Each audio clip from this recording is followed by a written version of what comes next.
अभिवादन स्वीकार कीजिए दोस्तों। 107वीं कड़ी 107th एपिसोड ऑफ उनके ख़त और आप। यह ख़त हज़रत क़िबला बाबूजी साहब ने पुत्ती बाबू को लिखा, लेकिन इसमें तारीख़ नहीं है, इसलिए मैं तारीख़ नहीं बता पाऊँगा। ख़त का आनंद लीजिए। और जैसा मैं अक्सर बोलता हूँ कि इन ख़तों को सिर्फ़ एक वीडियो के या ऑडियो के तौर पे सुनना नहीं है, इनको एक एक लाइन को कैसे हम वैसे बने जैसा वो चाह रहे हैं, उस हिसाब से लीजिए ख़त सुनिए। भाई पुत्ती बाबू, ख़त लिखने से मेरा जी नहीं भरता।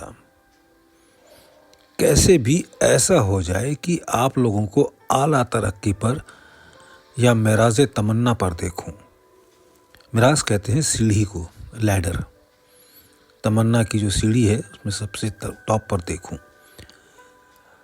ख़त लिखने से मेरा जी नहीं भरता और कैसे भी ऐसा हो जाए कि आप लोगों को आला तरक्की पर या मेराज़े तमन्ना पर देखूं। मेरा दिल बस इसी तरफ राग़िब रहता है या लगा रहता है। और भाई, ज़िंदगी भर के लिए मेरा यही प्रोग्राम है। मेरे गुरु महाराज ने अपने गुरु से वायदा किया था कि मैं इस इल्म को फैला दूंगा। चुनांचे तमाम उम्र आप यही करते रहे और अब भी निगाह खोलकर देखिए तो वही बात मिलेगी। ऐसे हुक्म मानने वाले शाज़ व नादिर हैं, यानी रेयर हैं। मैंने भी यही ठान ली है कि इस मद में उनके कदम ब कदम चलूँगा। कामयाबी ईश्वर के हाथ में है और मेहनत और जाँफिशानी हम सब पर फ़र्ज़ है। जाँफिशानी यानी लेबर, परिश्रम। कामयाबी ईश्वर के हाथ में है और मेहनत और जाँफिशानी हम सब पर फ़र्ज़ है। भला उनको कहाँ तक कामयाबी हो। एक मैनिया मुझ में ज़रूर हो गया है और ये साउथ इंडिया के टूर से हुआ था। वो ये कि अगर कोई साहब इतनी हिम्मत बांधें कि वहाँ ये रोशनी फैला सकें तो मैं वायदा करता हूँ कि उसको लिबरेट कर दूँगा। और यह बात अगर ख़ता कर जाए तो मैं अपने लिबरेशन के लिए तैयार नहीं होऊंगा। ये बात अगर ख़ता कर जाए मतलब अगर मैं अपने वादे से हटूं या मेरी बात को गलत साबित हो जाए तो मैं अपने लिबरेशन के लिए तैयार नहीं होऊंगा। मैं फिर से पढ़ रहा हूँ।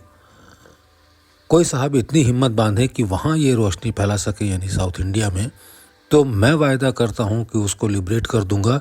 और ये बात अगर ख़ता कर जाए तो मैं अपनी लिबरेशन के लिए तैयार नहीं होऊंगा। ये बिल्कुल अपने हाथ में है। अपने हाथ से मुराद असल हाथ से है कि कुल्यतन वो हालत उतार दी जाए। कुल्यतन माने संपूर्ण रूप से, टोटल।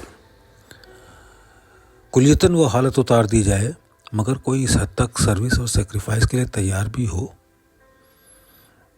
मेरा जज्बा यही रहता है कि कब और किस वक्त जो कुछ मुझको अतिया कहते हैं इनाम, बख्शीश। मेरा जज्बा यही रहता है कि कब और किस वक्त जो कुछ की मुझको अतिया बहैसियत बख्शिश के मिला है, सब में उतार दूं। सबसे मुराद सिर्फ सत्संगी भाइयों से नहीं, बल्कि कुल जिरूह से है। जिरूह कहते हैं समस्त जीव से। मेरा जज्बा यही रहता है कि कब और किस वक्त जो कुछ की मुझको अतिया बहैसियत बख्शिश के मिला है, सब में उतार दूं। सबसे मुराद सिर्फ सत्संगी भाइयों से नहीं, बल्कि कुल जिरूह से है। मेरे पास तासुब नहीं है। तासुब यानी भेदभाव। मेरे पास तासुब नहीं है। भाई सच पूछो तो मैं अपने लिए कुछ रखना ही नहीं चाहता और ना मुझे लिबरेशन की तमन्ना है। मैं तो यही चाहता हूँ कि दूसरे लोग इंतहाई तरक्की पर पहुँचें। आज तक किसी ने मुझसे ऐसे तरीके नहीं पूछे जिससे उसको कमाल फ़ायदा हो। मेरी समझ में जो आया लिख दिया। किसी शख्स ने अभी तक ये हिम्मत भी नहीं बढ़ाई कि मुझको ये ढाढ़स हो जाता कि साउथ इंडिया में हमारे गुरु महाराज का नाम ज़रूर फैलेगा। उसके बाद फिर इजिप्ट का नंबर है। मैंने एक साहब को मुंतखब यानी सेलेक्ट, मैंने एक साहब को मुंतखब भी किया, मगर वो ऐसे साबित नहीं हो रहे हैं कि यह काम उनके सुपुर्द किया जाए। ये ज़रूर है कि वो मेरे कहने को न टालेंगे। क्या मैं आप लोगों से ये उम्मीद रखूं कि कोई ऐसा शख्स मर्द मैदान बन जाए जो इस काम को कर सके? फील्ड में मैसूर और त्रिवेंद्रम मैं ख़ास तौर पर जा चुका हूँ और बता दूंगा जब कोई साहब हिम्मत करें। ये ज़रूरी नहीं कि आप ही इस काम को अंजाम दें, मतलब सबसे है। जो शख्स इस काम को कर सके। लोग मोतरिज़ हो सकते हैं, मोतरिज़ कहते हैं क्रिटिक को, आलोचक। लोग मोतरिज़ हो सकते हैं कि ये मैनिया कैसा। मैं भी एतराज़ कर सकता हूँ कि ये ख्याल कैसा। ये आप लोगों पर है कि आप ख़ुद अपने में किसी का इंतखाब करें, किसी का सिलेक्शन करें। इस ख़त का मजमून जनाब मास्टर साहब लिख रहे हैं और कहते हैं कि अजीज़ को, यानी जिनको ये एड्रेस किया है बाबूजी साहब ने, पुत्ती बाबू को, इस ख़त का मजमून मास्टर साहब लिख रहे हैं और कहते हैं कि अजीज़ को ये शिकायत है कि वो एहसास नहीं होता और ये बवजह मोहब्बत आपके बारे में उन्होंने अक्सर जिक्र किया है। और हर शख्स ये शिकायत कर सकता है, मगर भाई अगर मैं ये कह दूं कि एक चीज़ मैं दे रहा हूं, दूसरी चीज़ में आप खुद तरक्की कीजिए, तो क्या ये मुनासिब ना होगा? ये बात की बात है, मगर तरीका मैं आपको बताता हूँ। पैदाइशी फ़िलासफ़र बहुत कम होते हैं। शायरों के बारे में ये ज़रूर कहा जा गया है और संत भी अक्सर, बल्कि ज़्यादातर कम पढ़े पढ़ाए आते हैं। तरीका ये है कि जो कैफियत सामने होती है उसमें यकसुई के साथ गौर करें। यकसुई कहते हैं एकाग्रता को। तरीका यही है कि जो कैफियत सामने होती है उसमें यकसुई के साथ गौर करें कि ये क्या बात है। ये चीज़ जो एहसास हो रही है उसमें हल्की, भारी, मध्यम कैसी कैफियत मौजूद है। बाज यानी बजाय इसके, इसका असर दिल पर क्या हो रहा है। ये तरीका है। और इस मद में आखिरी बात ये कि जिस वक्त आप पिंड देश के मर्द मुजाहिद को ब्रह्मांड मंडल में अपने आप को पेवस्त करेंगे, ये तरीका है। और इस मद में आखिरी बात ये है कि जिस वक्त आप पिंड देश के मर्द मुजाहिद को ब्रह्मांड मंडल में अपने आप को पेवस्त करेंगे, उस वक्त मैं वो पॉइंट्स जिससे एहसास बेहतर हो जाता है खोल दूंगा। ये पॉइंट ब्रह्मांड मंडल की सैर में ही है। पिंड देश में होता तो मैंने अभी तक खोल दिया होता। अब मान लीजिए अगर मैं आपकी तैराकी ब्रह्मांड मंडल में शुरू करा दूं, तो मैं इतनी जल्दी नहीं चाहता। पिंड देश में खूब ठहर कर मुजावलत करनी चाहिए। मुजावलत कहते हैं प्रैक्टिस, अभ्यास। पिंड देश में खूब ठहर कर मुजावलत करनी चाहिए। मैंने यहाँ अजीज़ से अक्सर कहा है कि धौंस में आकर पिंड में कुल मकामात पर रोशनी एकदम से फैलती है। ब्रह्मांड के लिए मैं ऐसा नहीं करना चाहता। आप पिंड को साफ करें, वृत्तियों को काबू में लाने की खुद कोशिश कीजिए। मजबूरी जो चाहे सो करा ले, ये और बात है। मैंने अक्सर चाहा कि पिंड देश के जो मकामात हैं मैं उन पर मुजमलन रोशनी फेंक चुका हूँ। मुजमलन माने संक्षेप में। मैं उन पर मुजमलन रोशनी फेंक चुका हूँ। चाहता तो ये हूँ कि एक एक करके एक एक पॉइंट लेकर उसकी सैर करा दूँ। अभी तक इसको न करा सका क्योंकि इसमें बार बार मिलने की ज़रूरत पड़ती है और इसमें मिलना ज़्यादा अच्छा रहता है। गायबाना ये किया जा सकता है। गायबाना मीन्स इन एब्सेंशिया। गायबाना ये किया जा सकता है, मगर वहाँ पर जब कोई शख्स किसी तरीके से ना मिल सके तब।